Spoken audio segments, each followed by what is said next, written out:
ഇന്നൊരു സ്പെഷ്യൽ ദിവസമാണ്. കാരണം ഞാൻ ആദ്യമായിട്ട് ലൈഫിൽ ഒറ്റയ്ക്ക് മെട്രോ ട്രെയിനിൽ കയറിയിട്ട് ദുബായ് മാളിലേക്ക് പോവുകയാണ്. സംഭവം ഒന്നല്ല, എൻ്റെ ബെസ്റ്റ് ഫ്രണ്ടിനെ കാണാനാണ് പോകുന്നത്. സ്കൂൾ കഴിഞ്ഞതിന് ശേഷം നേരിട്ട് അവളെ കാണാൻ പറ്റിയിട്ടില്ല. 4 മാസത്തിന് ശേഷമാണ് ഞാൻ അവളെ വീണ്ടും കാണാൻ പോകുന്നത്. മെട്രോയിൽ ആദ്യമായിട്ടാണ് ഒറ്റയ്ക്ക് കയറുന്നത്. അതിൻ്റെ ടെൻഷൻ ഉണ്ടായിരുന്നു, പക്ഷേ അത് ഞാൻ വിചാരിച്ചത്ര ബുദ്ധിമുട്ടൊന്നും ഉണ്ടായിരുന്നില്ല.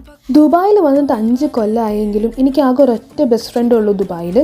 അവളെ മീറ്റ് ചെയ്യാനാണ് ഞാനിപ്പോൾ പോകുന്നത്. കുറച്ച് ദിവസം കൂടെ കഴിഞ്ഞാൽ അവൾ നാട്ടിൽ പോവുകയാണ്. അതുകൊണ്ട് അതിനു മുമ്പേ മീറ്റ് ചെയ്യാമെന്ന് വിചാരിച്ചിട്ടാണ് ദുബായ് മോളിൽ വെച്ച് മീറ്റ് ചെയ്യാമെന്ന് ഞങ്ങൾ തീരുമാനിച്ചത്. ഞാനെത്തി 1.5 മണിക്കൂർ വെയിറ്റ് ചെയ്തിട്ടാണ് അവളെ കണ്ടത്. അവസാനം ഞങ്ങൾ ഫൈനലി മീറ്റ് ചെയ്തു. ആൾ മഹാരാഷ്ട്രക്കാരിയാണ്.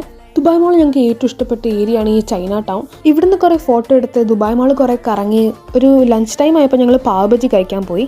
ഏതൊക്കെയോ റാൻഡം ഷോപ്പിലൊക്കെ കയറി, മൊമോസോയിൽ കയറി, സാധനങ്ങളൊക്കെ വെറുതെ നോക്കി സമയം ചെലവഴിച്ച് ലാസ്റ്റ് ഒരു 4 മണിയൊക്കെ ആയപ്പോൾ ഞങ്ങൾ തിരിച്ച് വീട്ടിൽ പോകാൻ പോയി. അപ്പോൾ വീഡിയോ അത്രയേ ഉള്ളൂ. ചാനൽ സബ്സ്ക്രൈബ് ചെയ്യുക.